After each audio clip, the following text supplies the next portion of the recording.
Is this the best thing that ever happened to the Amazon Echo Dot? Let's find out.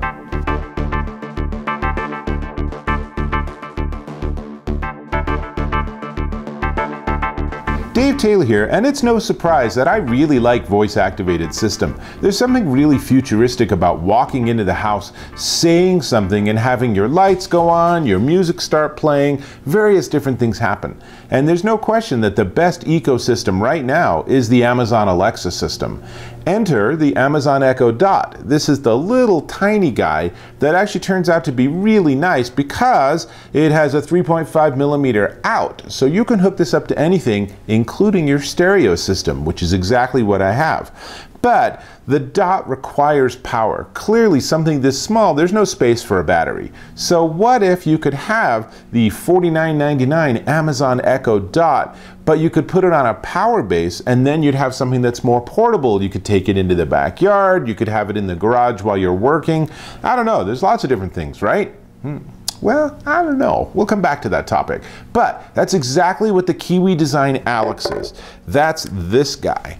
And as you can see, it's sort of like a double height unit. What it really is it perfectly fits the second generation Amazon Dot. You drop it in, and so now you have a double height Dot, and it has a 10,000 milliamp hour battery. Now, let's actually look at this for a second because there's a little plug on the back, and I'm gonna have to actually plug in my Dot. So you have to align it manually, and then it's a micro USB connection, and with a little bit of finesse, come on, I had it plugged in before, I know it'll work.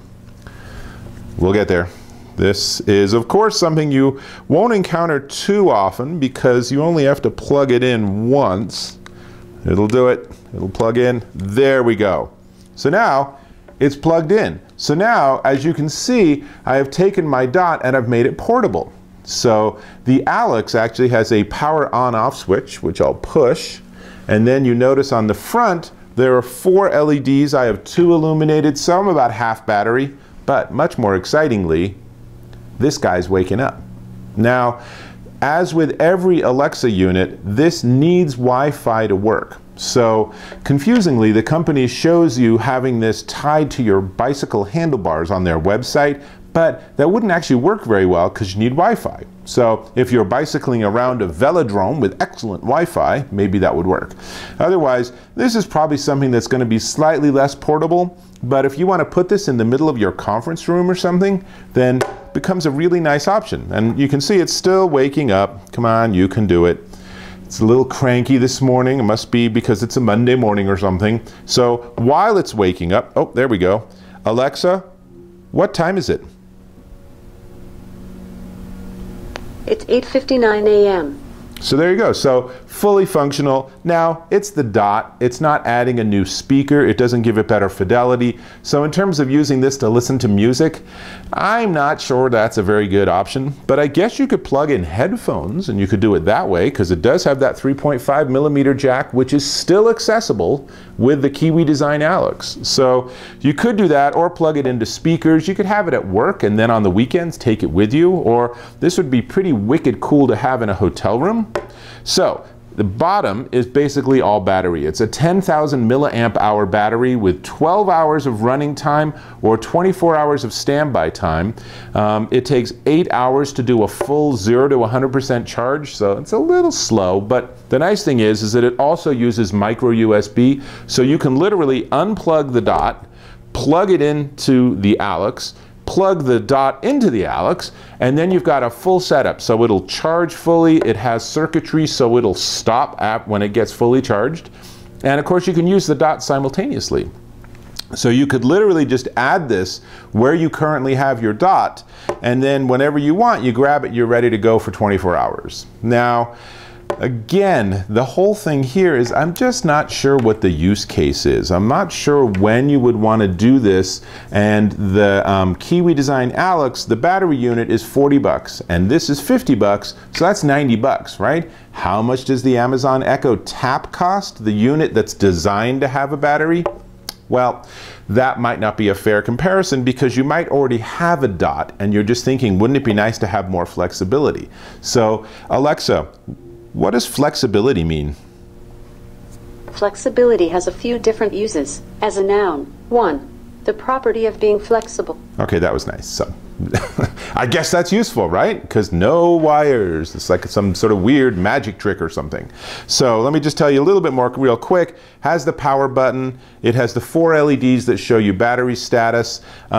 Be aware that neither the Amazon Echo Dot nor the KiwiDesign Alex has any IP rating. So if you did want to take this outside so you could listen to music or interact with your smart home or even listen to an audiobook or something, right? My daughter uses the Echo for listening to audiobooks through Audible. Works amazingly well. So you could do that while you're gardening, but as soon as it starts even getting foggy, I would probably take this inside. Neither unit has any IP rating. They're not really designed for outdoor use, but if you're going to take it outdoors, you should know that. So, you know, it's a really interesting idea. KiwiDesign also has a similar product for other Amazon devices, and I keep looking at these and I'm trying to figure out, when would I use this? What exactly is the scenario? And I'm a little stumped. So it's really a cool idea, and I like the idea of taking an existing Dot and giving it the flexibility of a battery. I'm just not sure when I'd actually use it. So you might be completely different, and you might be looking at this and saying, oh heck yeah, I know 30 different scenarios where this is exactly what I want, and that's great because it's a really nice product. It's very well designed. It's a nice solid unit with a felt non-stick sort of surface and everything. There's no extra vibrations if you're listening to music or anything, so it really doesn't affect the Dot at all, other than to give it battery power. So really, really nice. And I really like the sort of multifaceted fingerprint resistant surface they have. There's a lot to like about it. Just wish I could figure out when I'd use it. So before we wrap up here and I tell you the price, if you don't mind, go ahead, click on subscribe, and if this is something useful and or interesting and or entertaining, then click that thumbs up icon because I appreciate that feedback. Now, all that's left to talk about with the KiwiDesign Alex is how much. So, comes in black or white, depending on what your color scheme is, and as does the Dot come in those two colors. And it's $39.99, and you can pick up one for yourself at kiwidesign.shop. So, this is Dave Taylor. I'm going to continue trying to figure out exactly when I'd use this, and I'll catch you in my next video.